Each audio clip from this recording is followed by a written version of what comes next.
Is it right or wrong for our church to ordain women? Maybe the answer is neither, or both, depending on where and when you live. Let me explain. God uses the Bible to share with His people how they can best live their lives. Sometimes, God helps people know how to live by giving timeless laws that never change with time and culture. Things like choosing to always honor God, love one another, keeping the 10 Commandments, we call these moral laws, and they never change. Other times, God gave His people advice about how to organize themselves in the culture and the time they were in. These guidelines were pivotal and helpful, but they didn't always apply for people in every culture and in every period of Earth's history. For example, greeting one another with a holy kiss may not go over too well in your local church.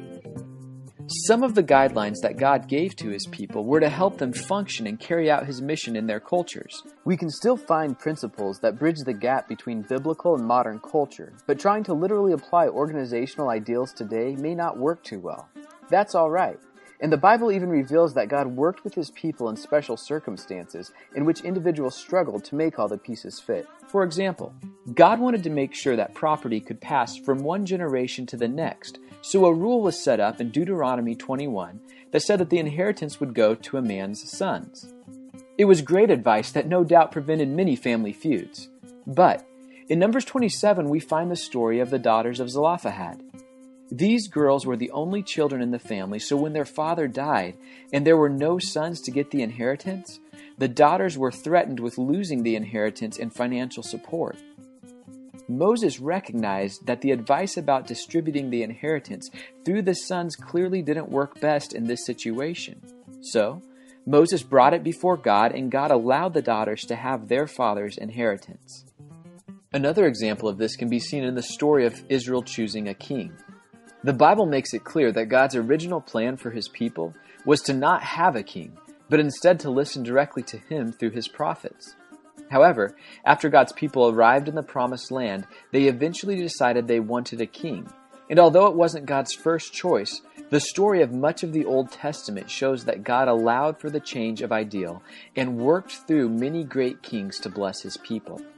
There are many other examples of God allowing changes to occur with His non-moral standards, such as allowing the woman Deborah to judge and lead Israel, how He allowed David to eat sacred temple bread, and how He allowed David to be a king even though he had forbidden Moabite ancestry in his family tree. So is it right or wrong to ordain women? It may be neither. Scripture does seem to present the idea of male leadership in the church, but it does so in such a way that makes it seem that, as an organizational norm, the church could adjust it to further the mission of the gospel, much as Jesus applauded David for eating the temple showbread, or how God adjusted His plan to allow for kings, and then used them as a model for the leadership of the Messiah. And perhaps that's the key that can keep our church united over this topic. As long as we view the issue of women's ordination as a moral issue, it will be a wall against unity between the two sides of the debate. However, when we realize that this is an operational ideal that should be respected but could be adapted depending on local circumstances, the walls can come down and allow the discussion to be centered on how each local church can most effectively minister to the culture around them. In this way, churches and conferences should be allowed to decide whether or not, in their circumstances, women's ordained leadership is important to the spread of the gospel. If it would be helpful in their area, they should be praised for allowing this change to happen, consistent with scriptural principles, to further Christ's mission on earth. However, if other churches believe that the scriptural guidance about male leadership continues to allow for the best delivery of the gospel in their context, they too should be praised for applying scripture faithfully in their efforts to reach out for Christ. The issue becomes more about sharing the gospel and less about anything else.